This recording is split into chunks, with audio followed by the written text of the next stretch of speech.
예, 오늘 보건복지부하고 가족협회 공동으로 이런 좋은 자리를 마련해 주셔서 감사드리고요.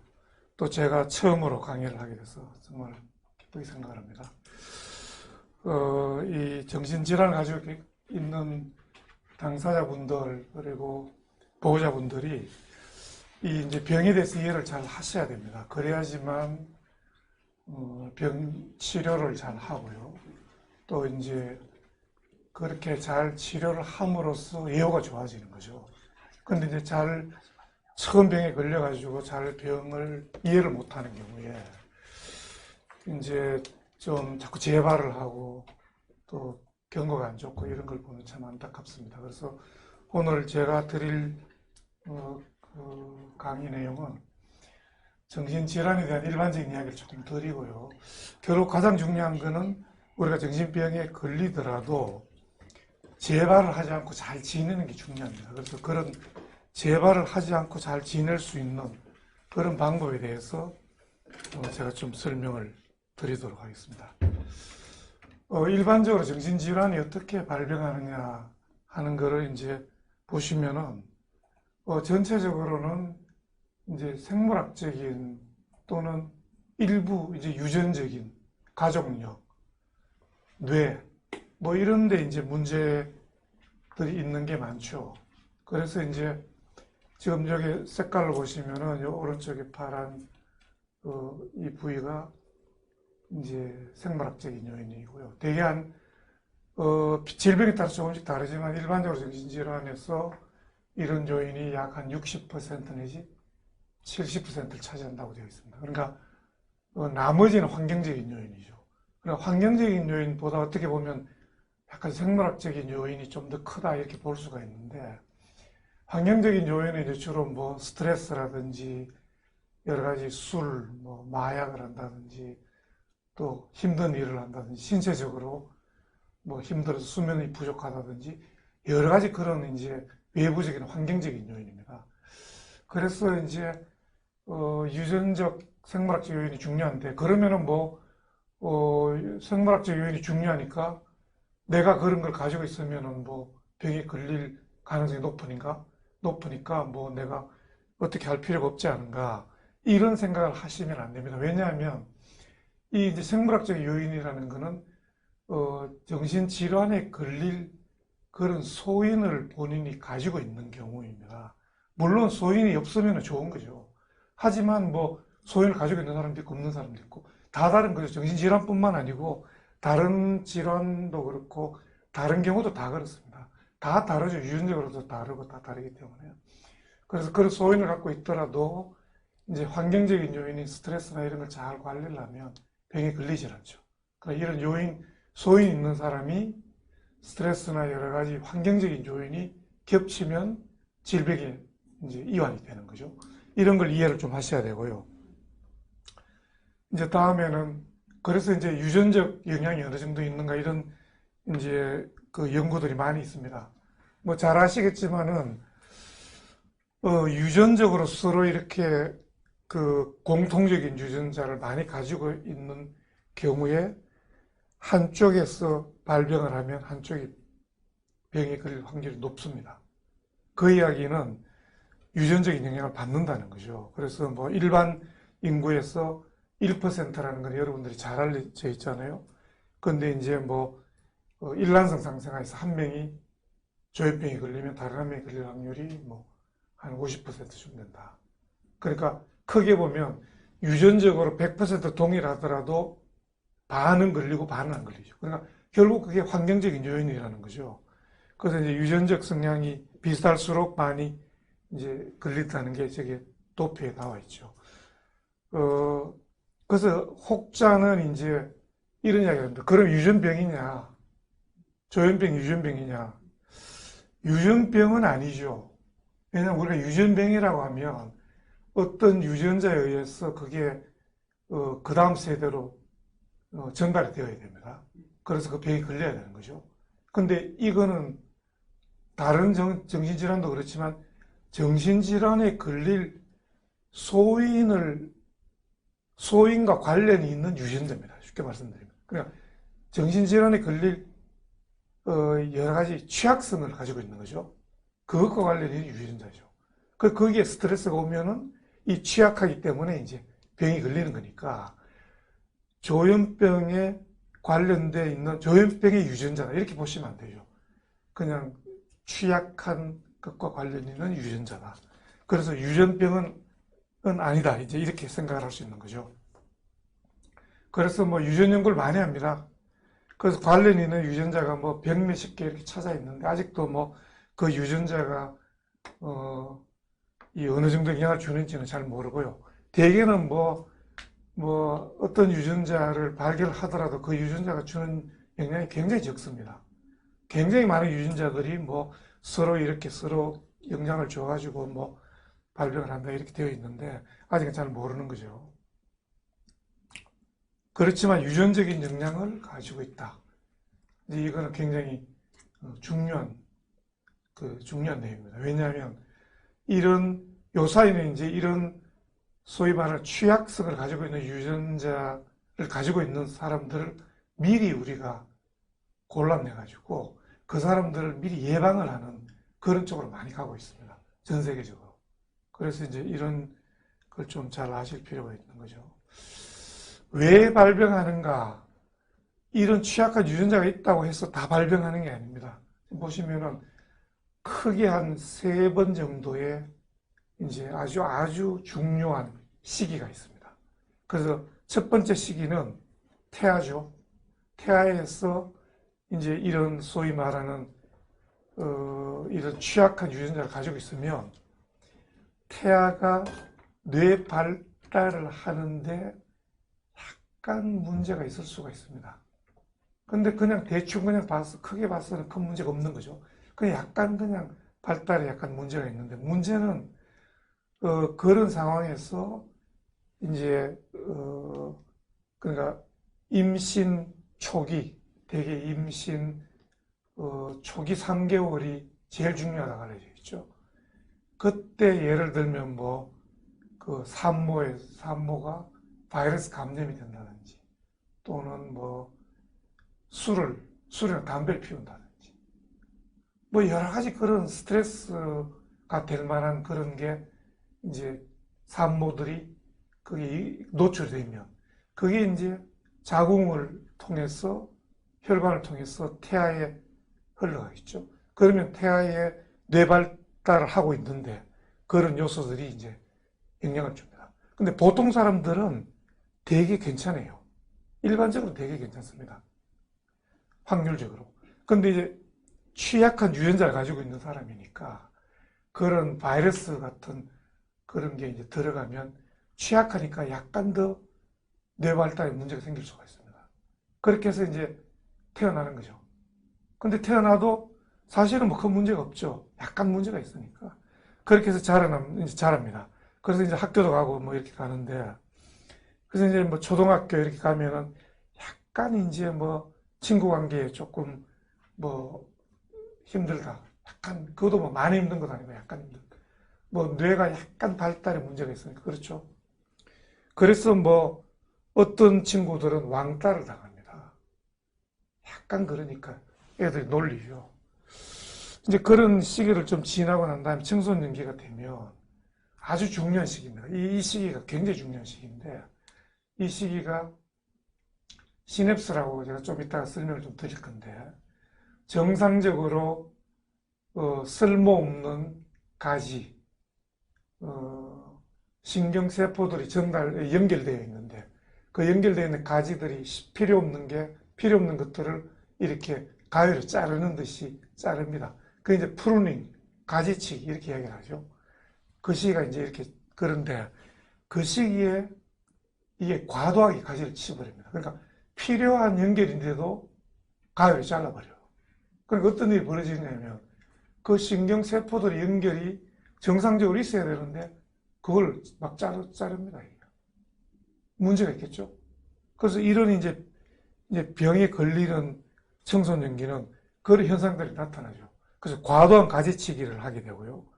그렇게 했을 때 이제 이때 스트레스가 오면 발병을 하는 겁니다.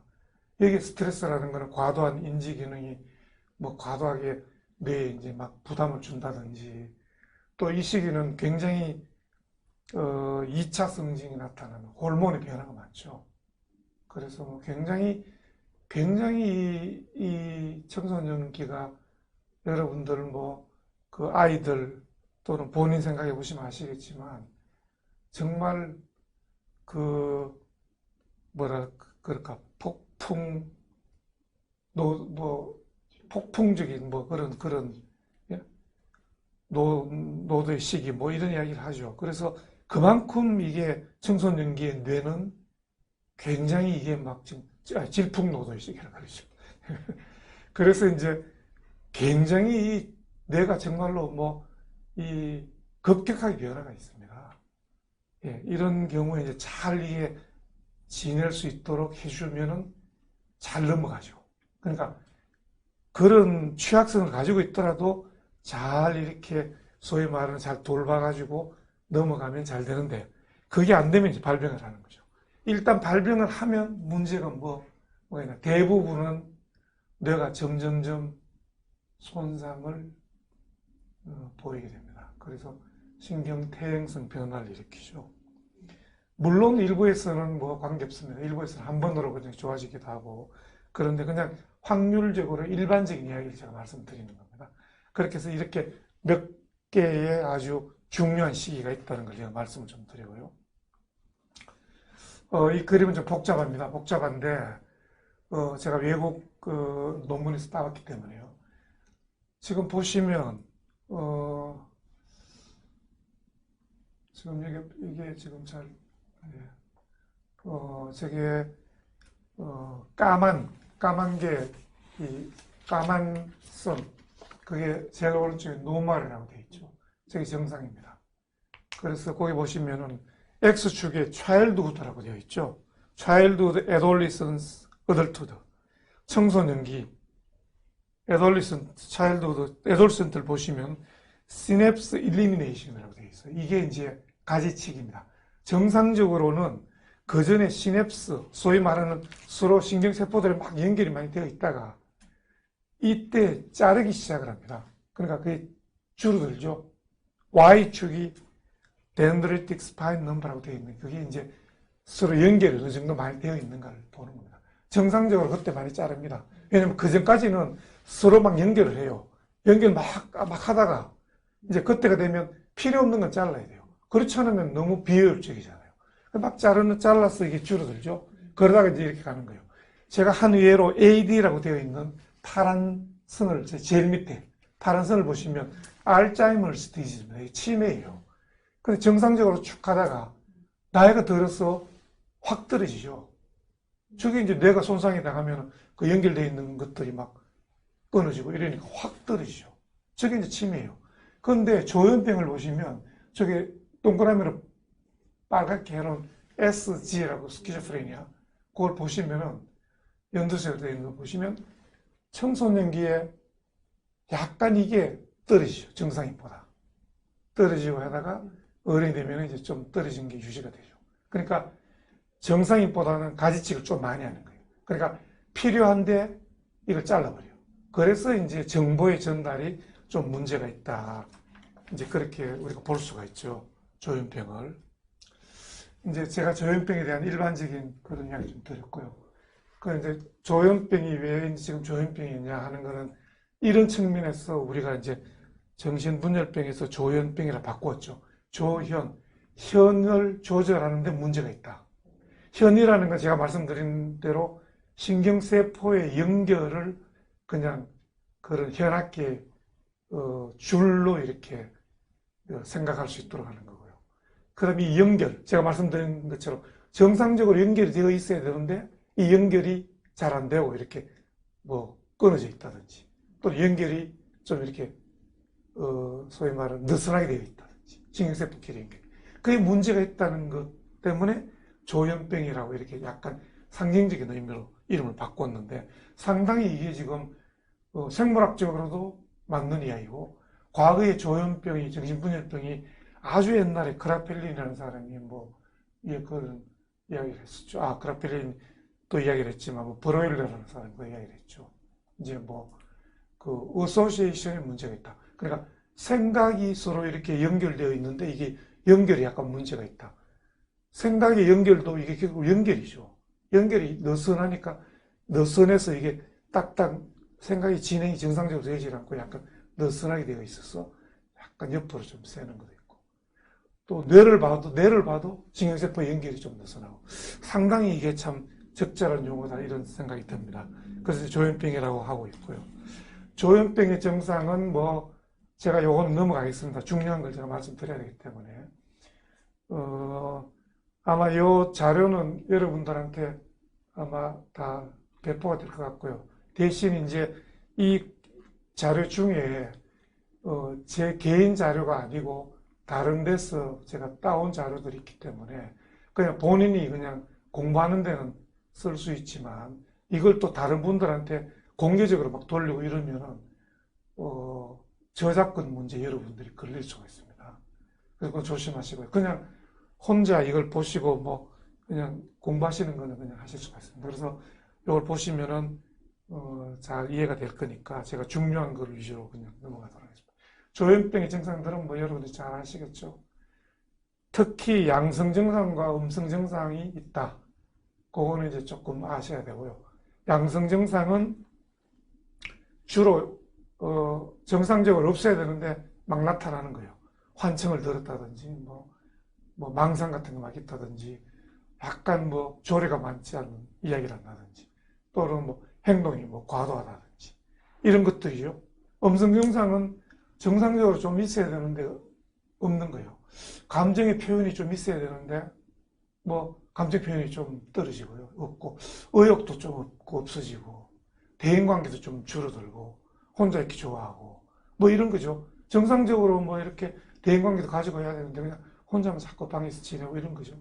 그래서 음성증상과 양성증상은 굉장히 유명한 이야기죠. 그래서 뭐 이런 걸 좀 알고 계시면 여러분들이 치료에 좀 이제 앞으로 이해를 하실 수가 있습니다. 도움을 줄 수가 있습니다. 이 조현병을 앓은 유명하신 분들이 많아요. 뭐 굉장히 많습니다. 과학자도 있고 예술가도 있고요. 그 중에 이제 루이스 웨인이라는 이 화가가 그림 그린 걸 보면은 굉장히 고양이를 많이 그렸어요, 이 사람은. 근데 제일 왼쪽 위에를 보시면 정상일 때 그린 겁니다. 근데 저게 굉장히 사실적으로 그렸죠, 고양이를. 근데 그 밑에 걸 좀 보면 약간 조금 안 좋을 때 그린 거예요. 근데 뭐 고양이는 맞는데 약간 이렇게 좀 상징적으로 그린 거죠. 사실적으로 정말 고양이를 그린 게 아니고 약간 이렇게 보면은 좀 상징적인 느낌이 나죠.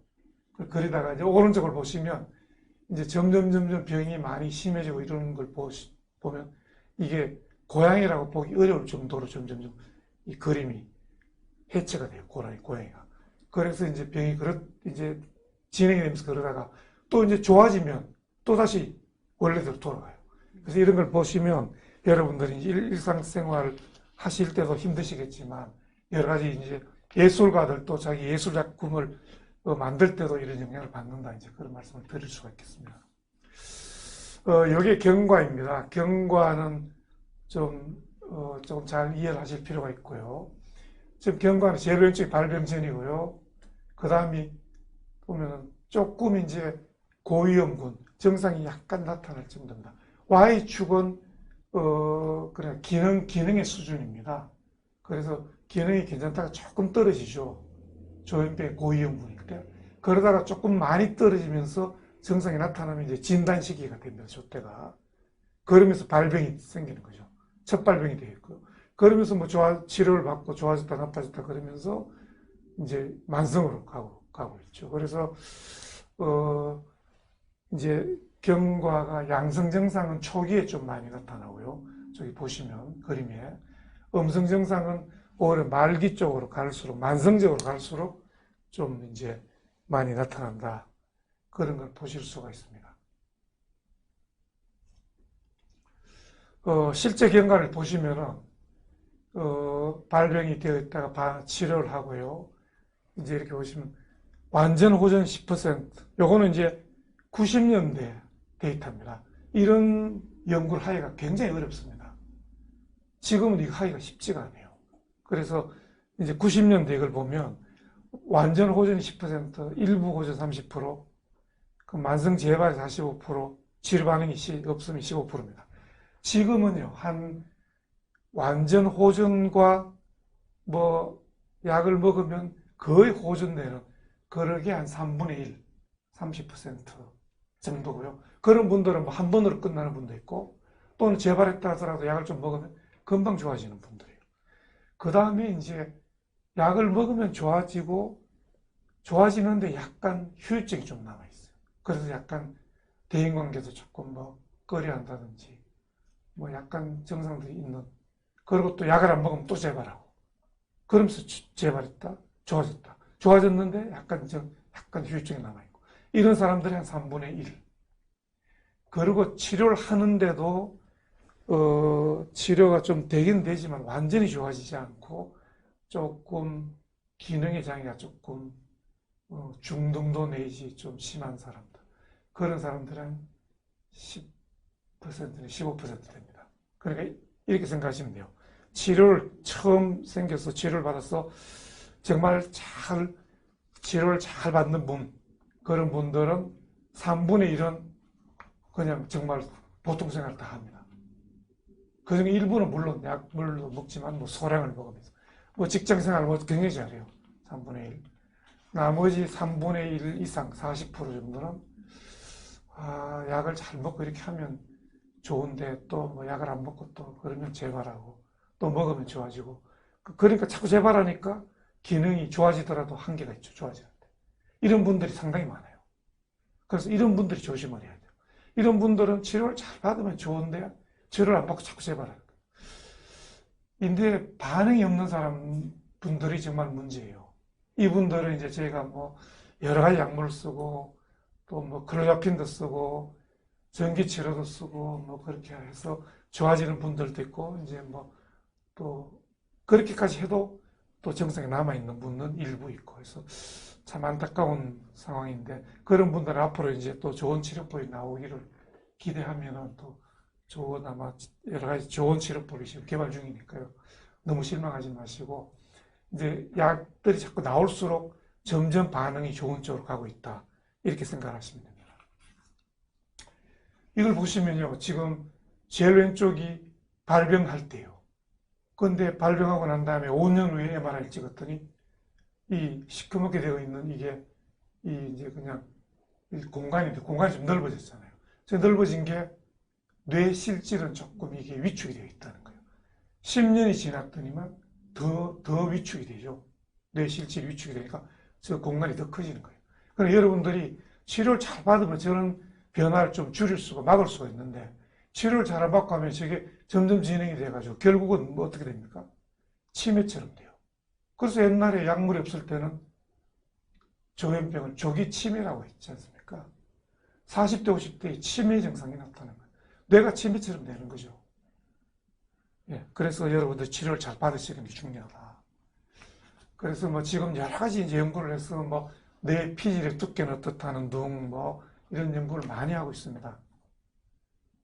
치료 반응은 제가 말씀을 좀 드렸고요.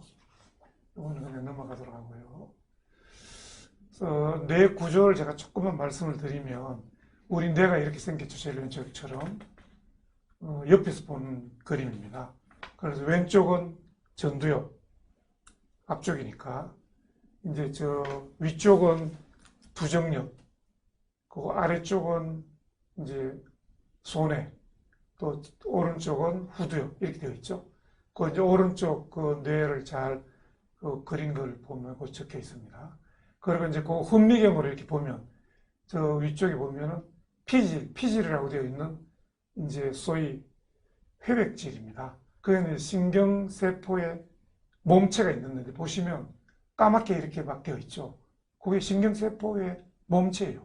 그리고 이렇게 거기서 이 라인, 그 쭉 선이 있죠. 그게 이제 소위 말하는 액손, 축색 돌기죠.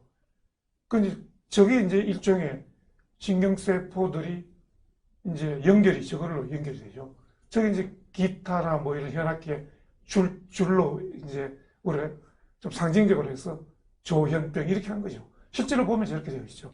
그래서 저게 이제 정상에는 잘 이렇게 연결되어 있는데, 이제 저게 조금 연결에 문제가 있다. 이제 이런 말씀을 드리고요. 요거는 이제 크게 현미경으로 보시면 저렇게 되어 있습니다. 그래서 이제 그 신경세포가 이제 쭉 축적돌기로 이렇게 쭉 연결돼서 오다가 마지막에 오면은 다른 신경세포와 딱 이렇게 붙어 있지 않아요. 떨어져 있어요. 아래쪽 그림을 보면 떨어져 있죠. 떨어져 있기 때문에 신경 그 정보가 전달이 되려면 전달 물질이 있어야 돼요. 저거는 떨어져 있기 때문에 정보를 전달할 수가 없어요. 그래서 신경 전달 물질이라는 게 있고요. 그래서 저 터미널에서는 물질이 막 분비가 돼가 그 다음 신경세포에 붙어요. 그래서 정보가 전달이 되죠. 그래서 이제 저걸 신경 전달 물질, 뉴로트랜스미터. 그렇게 해서 거기에 이제 뇌에는 저기에 뭐 200가지 이상이 있습니다. 그 중에 이제 중요한 게 한 10가지 정도. 여러분들 많이 들어보신 도파민, 세로토닌, 뭐 노아드레날린, 글루타메이트, 뭐 이런 것들이 있죠. 그런데 이제 조현병은 도파민이 특히 문제가 있다. 이런 거죠. 저기에 도파민 기능이 올라가 있는 게 양성증상과 관련이 있다. 어떤 이유에서인지 모르는데 도파민이 많이 분비가 돼요. 그러니까 도파민 기능이 올라가 있죠. 그러니까 뭐 행동도 과다해지고 막 없는 증상이 막 생기고 도파민이 올라가니까 그런 거죠. 이제 음성 증상은 도파민 떨어져 있는 걸로 보고 있습니다.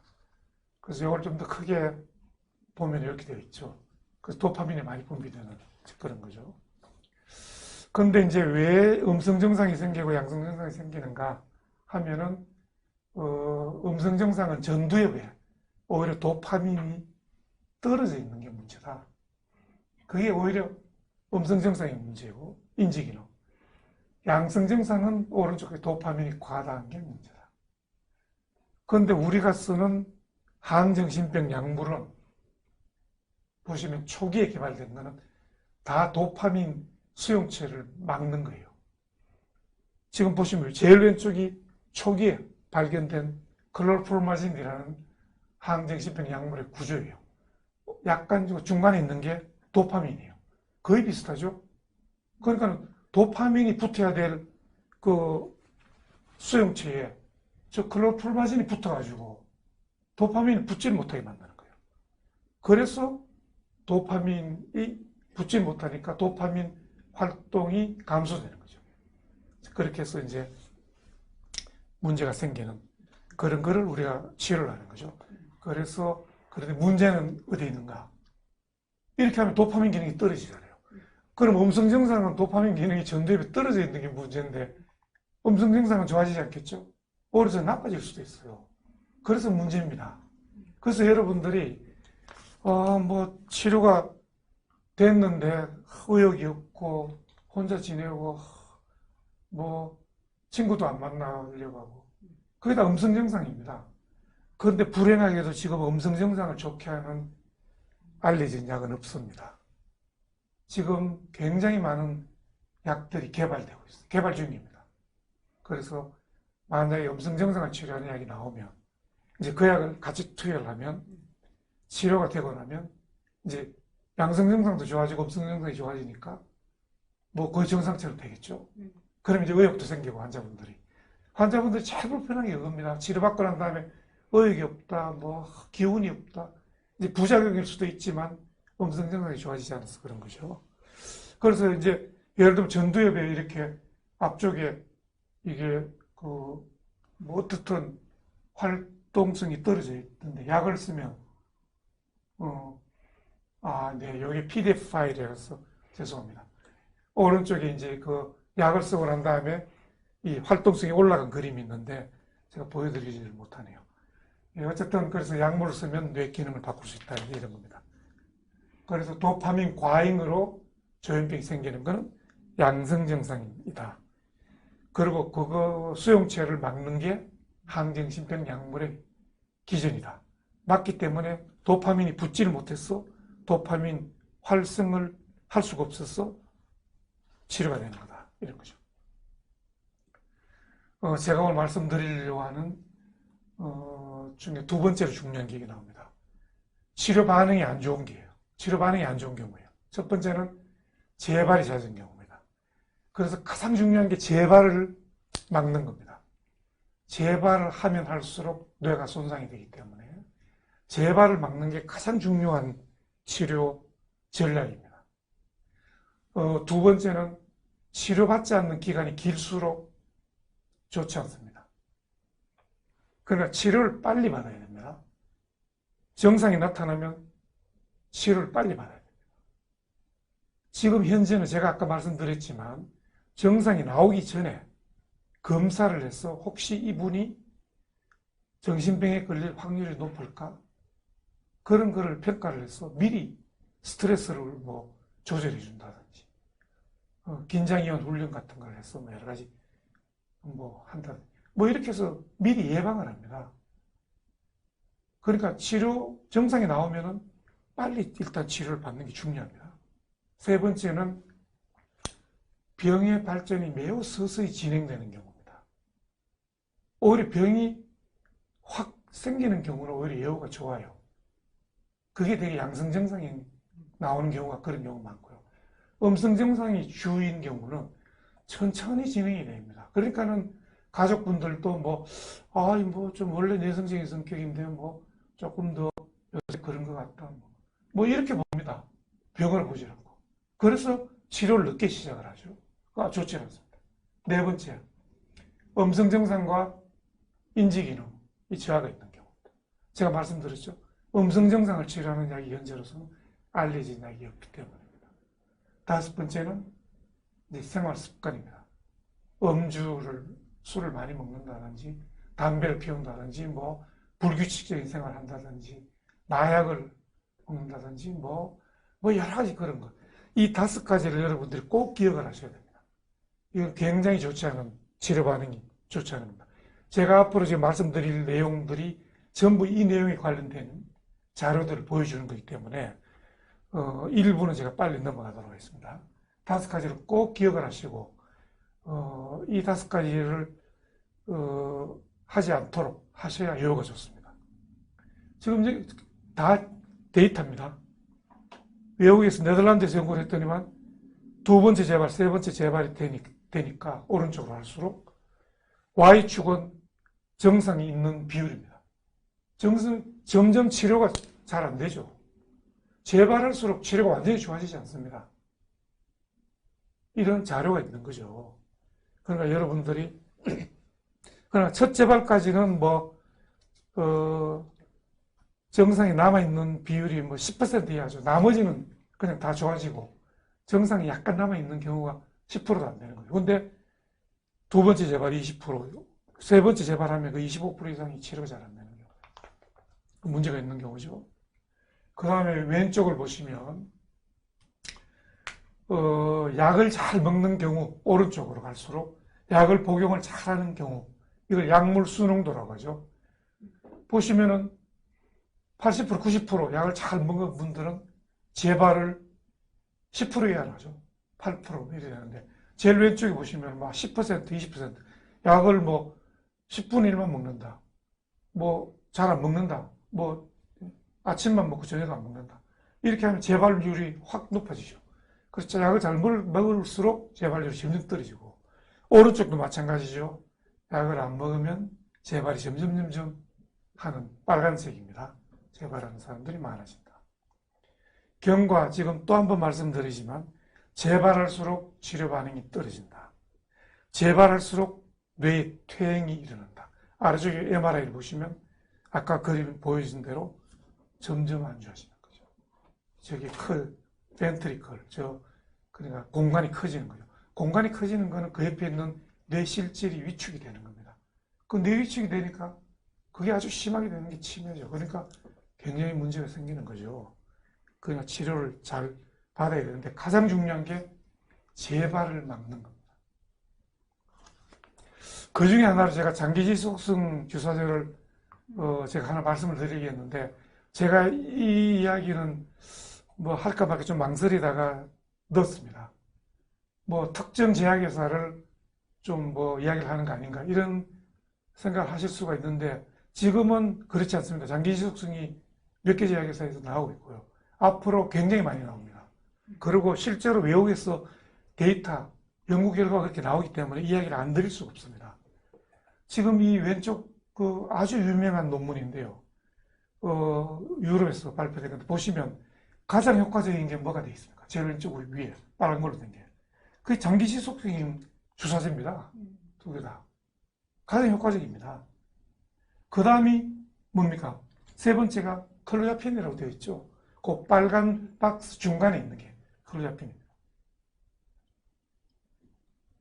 그러니까 이게 그 다음에 또 이제 쭉 내려가면 롱액 또 이제 그거죠. 장기 지속형이죠. 그러니까 장기 지속형이 결국 뭐냐? 한 달에 한 번씩 맞는다, 3개월에 한 번씩 맞는다. 이 이야기는 매일 약을 안 먹어도 되니까 약물 수능도가 높아져 있는 거죠. 매일 약을 먹는 사람은 약을 잘못하다가 잊어버려 끊기도 하고 또 자기가 좋아지니까 내가 왜 약을 먹어? 이 약을 먹을 필요 없는데 자꾸 약 먹으라 그런다? 그 약을 안 먹어요. 그러니까 약물 수능도가 떨어지는 거 재발하는 거죠. 그래서 장기 지속형 주사제는 주사를 한번 맞고 그냥 한 달 동안 잊어버리고 있어도 괜찮으니까 수능도가 올라가는 거죠. 그래서 그런 문제가 있고요. 또 하나가 부작용이 적습니다. 먹는 약을 자꾸 먹으면 약물 제가 그거는 다음에 보여드리고요. 지금 보시면 재발률이 올라가죠. 아래쪽은 먹는 약물이고 위는 장기 지속형인데 이 Y축이 재발률인데 그 재발률이 확 떨어지죠. 잘 지내는 게 80% 이상이죠. 지금 왼쪽에 보시면 노란 선이 약물을 먹을 때에 먹는 약 했을 때 약물 농도입니다. 그 약을 먹으면 농도가 확 올라갔다가 떨어지죠. 그러다가 또 먹으면 올라갔다가 또 떨어지고 또 저용량을 먹으면 또 올라갔다 떨어지고 이러면서 어느 정도 용량을 유지하는 거고요. 지금 요 오른쪽에 파란 거는 장기 지속형은 이게 근육에 이렇게 이 축적이 보관이 되어 있다가 서서히 분비가 됩니다. 그러니까는 이 혈중 농도가 비교적 좀 이 폭이 적어요. 먹는 약보다. 그러니까 부작용이 적겠죠. 부작용이라는 건 약물이 확 올라갔을 때 부작용이 나타나는 거기 때문에. 저기 보면 부작용 빨간 걸로 화살표가 되어 있죠. 그만큼 이 먹는 약에 비해서 약물 농도가 그만큼 올라가지 않죠. 그러니까 부작용이 적은 거예요. 이 먹는 분들이 굉장히 편안하다는 분도 굉장히 많아요. 물론 뭐 부작용 때문에 또 못 먹고 그런 분도 일부는 있습니다. 하지만 여러분들 한번 생각해 볼 그런 이제 굉장히 좋은 치료 방법 중에 하나다 이렇게 생각을 하시면 됩니다. 요것도 이제 PDF 파일이라서 지금 조금 설명하기가 그런데 지금 결정적 시기라고 되어 있죠. 저게 바로 초기입니다. 진단을 받고 5년 내로 그냥 초기에 치료를 잘 받아야 된다 이런 이야기죠. 저때 잘 받지 않으면 만성적으로 간다는 거죠. 그래서 아주 결정적인 시기이기 때문에 저때 잘 받아야 된다. 그런 이야기를 드립니다. 그래서 이거는 뭐 저희 이제 서울청년클리닉하고 서울대학병원에서 미리 좀 어떻게 곤란해서 좀 어떻게 해보자 그런 걸 좀 하고 있죠. 예, 요거도 제가 넘어가고요. 제가 지금 말씀을 다 드린 겁니다. 치료받지 않은 기간이 많은 경우 뭐 이런 거고요. 생활습관 이거 보시면요. 지금 여기 그 왼쪽 그 쭉 요 박스로 되어 있는 게 보시면 두 번째가 스트레스, 디프레션, 이렇게 되어 있죠. 디프레시브 심톰. 거기에 세 가지가 되어 있고 제일 위에 빨간 게 약을 잘 먹는 어드헤어런스라는 게 약물 수능도입니다. 그러니까 이게 뭐냐면 약물 먹는 게 가장 좋은 거예요. 약물 먹는 게 재발하는데 영향을 미치는데 가장 큰 영향을 미친다는 이야기예요. 약물을 잘 먹는 게 약물이 제일 큰 요소라는 거죠. 그 다음 두 번째, 세 번째 보십시오. 두 번째 스트레스, 우울증 뭐 이런 거죠. 두 번째, 세 번째는 뭐 마약, 네 번째 라이프스타일 팩터, 생활을 어떻게 하느냐, 불규칙한 생활, 과도한 음주 이런 거죠. 그 쭉 보시면 다 있죠. 그럼 밑으로 내려갈수록 그 요소가 재발에 영향을 미치는 그 정도가 떨어지는 거죠. 그 위에 있을수록 큰 거죠. 그러니까 약을 잘 먹는 게 가장 큰 중요한 거고, 그 다음 보시면은 그게 쭉 있어요. 스트레스도 있고, 뭐, 생활 습관도 있고, 뭐 여러 가지가 있습니다. 쭉 보시고 한번 보십시오, 여러분들이. 어떻게 해야 되나. 그래서 스트레스 관리는 정말 중요합니다. 그래서 스트레스 관리는 뭐, 제가 요거는 자세히 이야기는 드리진 않겠는데, 뭐 따로 이제 각 병원들 가면은 스트레스 관리하는 프로그램들이 있어요. 그런 프로그램에 들어가서 이제 배우고 이렇게 해서 평소에 스트레스 관리를 쭉 하시면 훨씬 좋습니다. 저는 특히 이제 운동을 굉장히 제가 강조하고 있는데, 운동 같은 거 정말 좋습니다. 운동을 하시면 여러분들이 정말, 좋아지는 게 지금 여기 나와 있죠. 약물로 치료할 수 있는 부분이요. 평균 60% 내지 70%밖에 되질 않습니다. 나머지 20, 30%는 어떻게 해야 됩니까? 여러분들이 노력을 해야 됩니다. 그런데 여러분들이 노력을 안 하고 그냥 가만히 수동적으로 병원에서 약만 먹고 좋아지게 해달라. 있을 수가 없습니다. 수술 받는 것도 아니고요. 이런 병은 적어도 3분의 2 약물의 효과가 뭐 많게는 70% 정도입니다.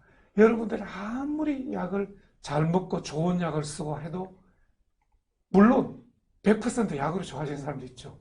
하지만 평균은 70%를 보시면 돼요. 남의 30%는 어떻게 해야 됩니까? 생활 습관을 고치고 대인관계에서 즐겁게 대인관계하고 긍정적인 생각 가지고 운동하고 뭐 이런 겁니다. 그래서 그런 게 굉장히 중요한 거죠. 그래서 운동을 하니까 3개월, 6개월 뒤에 보니까 기억력이 막 증가돼요. 저기 보시면 왼쪽 그림.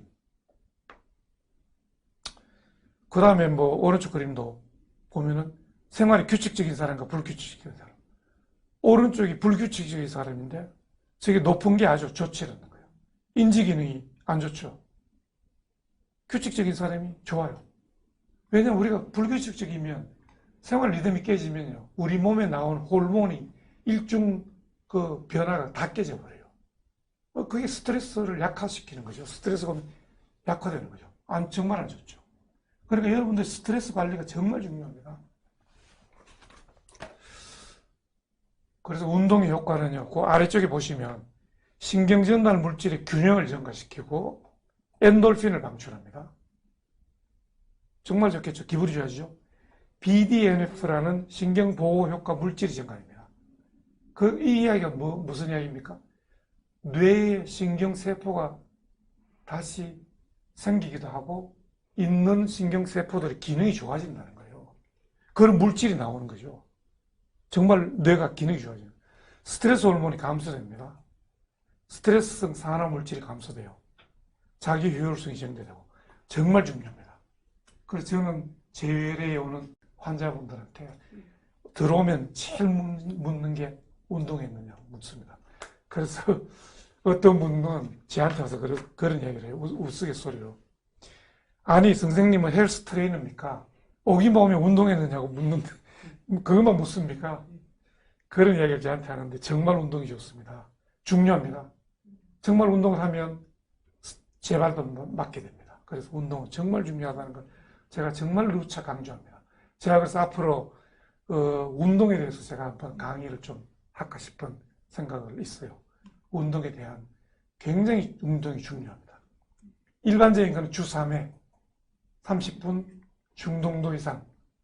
그런데 이걸로는 안 되죠. 여러분들은 약하다고요. 제가 처음에 말씀드렸지만 뇌가 약한 겁니다. 뇌가 스트레스에 약한 겁니다. 그러면 강하게 해줘야 되죠. 운동을 하면 근육에 힘이 생기죠. 그러면 무거운 물건을 들 수가 있어요. 운동을 하면 뇌가 강해지죠. 뇌피질이 두꺼워집니다. 그러면 스트레스가 오더라도 그걸 견딜 수가 있습니다. 그런데 주 3회 30분은 보통 사람들의 최소한 미니멈이에요. 근데 여러분들은 좀 약화되어 있잖아요. 그러나 매일 해야 돼요. 매일 적어도 30분 이상 해야 돼요. 그래야지만 여러분들의 뇌가 튼튼해집니다. 굉장히 중요합니다. 잘 낫지 않는 조현병은 이것도 문제죠. 한 15% 정도. 그래서 이제 클로자핀도 쓰고 또 클로자핀이 안 되면 또 다른 약물 굉장히 많이 조합을 해서 치료를 하고 뭐 그렇게 하는데 또 안 되면 전기치료도 하고 뭐 일반 분들이 전기치료, 이 전기충격치료 그러면 무슨 뭐 영화에 나오는 뭐 그런 아주 이상한 나쁜 그런 것 연상해가지고 무슨 전기치료 정말 나쁜 거다 그런데 천만의 말씀입니다. 전기치료가 효과가 굉장히 좋습니다. 대개 클로라핀으로 치료가 안 되는 분도 약간 70%의 효과가 있습니다. 특히 우울증 같은 경우는 미국 같은 데서는 노인 우울증은 전기치료를 굉장히 많이 합니다. 왜냐하면 노인분들은 어르신분들은 약을 쓰면 부작용이 생겨서 사고 날 수 있거든요. 그러니까 전기치료로 금방 몇 번 하면 금방 좋아지니까 그만큼 좋은 치료법입니다. 여러분들이 아주 잘못 생각하고 있는 일종의 낙인이 있는 거죠. 전기치료에. 전혀 그렇지 않습니다. 그래서 이런 분들이 다양한 치료 방법을 좀 개발하고 있어요.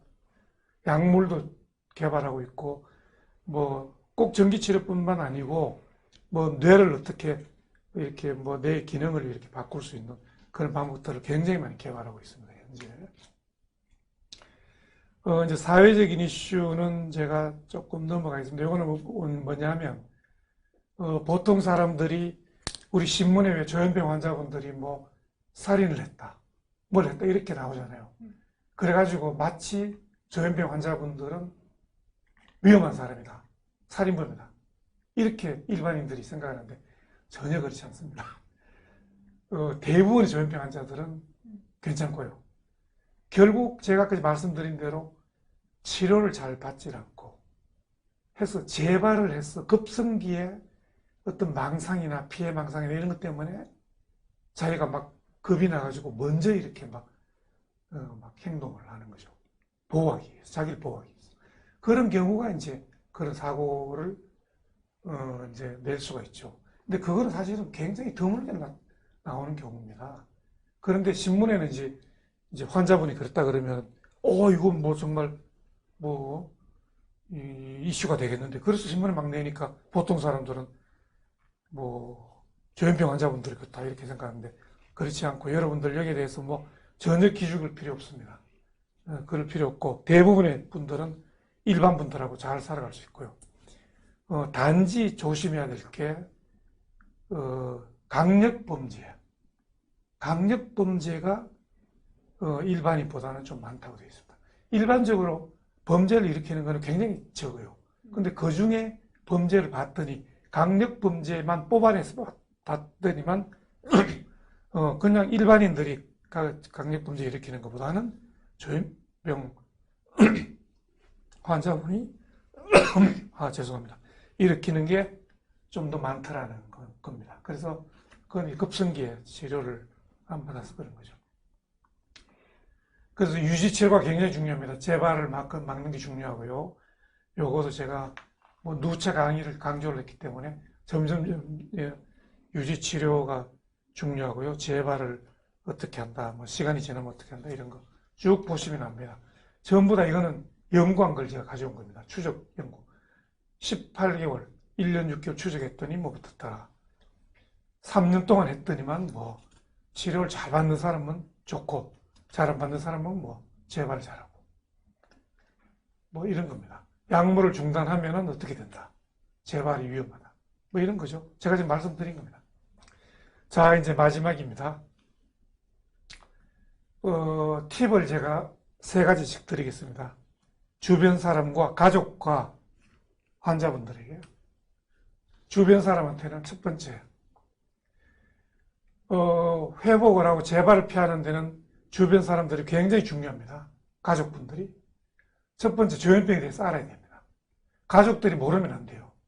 이 병이 어떤 병이고, 치료를 하면 어떻게 되고, 재발을 막으려면 어떻게 하고, 뭐 이런 걸 알아야 됩니다. 이건 모르고 그냥 수동적으로 그냥 와가지고 약만 타고 가족분들도 똑같아요. 이렇게 하면 안 되죠. 이렇게 하면 재발이에요. 재발하면 어떻게 되죠? 점점 나빠지죠. 그래서 가족분들은 공부를 해야 됩니다. 두 번째, 치료에 적극적으로 참여를 해야 됩니다. 많이 힘드실 겁니다. 아마 조현병 가족분들은 정말 힘들 겁니다. 저도 환자분들을 많이 보기 때문에 그 가족들의 어떤 정말 힘든 거는 이루 말할 수가 없습니다. 제일 힘든 분들이 당사자겠죠. 환자분들이고 이제 두 번째로는 가족분들이 정말 힘듭니다. 심지어는 뭐 가족분들이 연세가 드시니까 이제 뭐 어떻게 해야 되는가 이런 이제 그런 이야기를 많이 하는데 어쨌든 좀 힘드시더라도 초기에 적극적으로 치료를 해서 능동적으로 스트레스 같은 거 이런 거 있잖아요. 그 가족분들이 많이 줘가 또 재발하는 경우도 있고 이러니까 그걸 해야 되고 세 번째는 환자를 비난하면 안 됩니다. 조금 시간이 지나면 이제 힘드니까 막 비난하고 이렇게 하니까 긍정적으로 좀 해주실 필요가 있고요.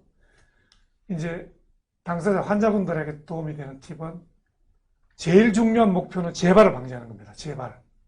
누차 말씀드리지만 재발을 방지하는 겁니다. 재활치료는 어쩔 수 없이 만성 환자분들한테 하는 겁니다. 자꾸 재발해가지고 만성이 돼가지고 기능이 너무 떨어지니까 재활을 하는 거예요. 어쩔 수 없이. 그래서 초기부터 해야 되는 것은 재발을 막는 겁니다. 가장 중요한 겁니다. 첫 번째, 재발의 신호를 미리 알아야 됩니다. 그래서 확 나빠지기 전에 빨리빨리 치료를 좀 더 약물을 조절한다든지 해서 여러분들이 치료받는 주치의선생님들한테 말씀을 드려야 됩니다. 최근에 집중력이 떨어진다든지 뭐 약간 불안이 심해진다든지 뭐 여러 가지 그런 걸 아셔야 되고요. 두 번째, 약물 말씀 제가 계속 하는데 가장 흔한 재발 원인이 약물입니다. 약물이 100% 막아주지는 않습니다. 약물이 제가 100%라고 말씀드리는 건 아닌데 70%다 이렇게 말씀드리고요. 하지만 가장 중요한 겁니다. 그 아래 쭉 있죠? 그거는 읽어보시고요. 세 번째, 건강한 생활하기. 규칙적인 생활, 운동, 담배, 술 이런 거 안 하고 여러 가지 그런 마약 같은 것도 하시면 안 되고요. 정말 규칙적으로 긍정적으로 생활하고 이런 겁니다. 운동하고 다 있죠. 인식 개선 당연히 해야 되죠. 뭐 이건 제가 말씀 안 드려도 다 할 거고요.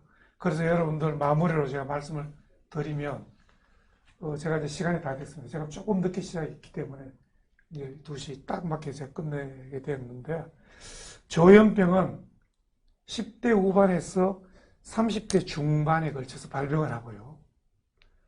한참 활동해야 될 시기에 환자분들과 가족분들이 고통스러운 이제 그런 병이고요. 따라서 반드시 적기에 충분한 치료를 받아야 됩니다. 치료가 가능한 질병이고요. 치료가 가능하게 하려면 충분한 기간 동안 치료와 관리가 필요하고 재발을 막는 것이 정말 중요합니다. 제가 누차 말씀드리지만 재발 방지가 굉장히 중요한 치료의 목표고요. 그렇게 하기 위해서는 약물 치료를 어느 정도 해야 됩니다. 규칙적인 생활과 운동, 사회기술 훈련, 그리고 질병의 경과와 그 증상에 대해서 가족분들이 좀 이해를 하고 도와주고 해서 그렇게 하시면 좋은 경과를 가고 또 보통 사람처럼 일상생활을 할 수 있을 가능성이 더 높습니다. 그래서 이런 걸 잘 지켜서 해가지고 잘 치료받으시길 바랍니다. 예, 제 발표는 이상 마치도록 하겠습니다. 감사합니다.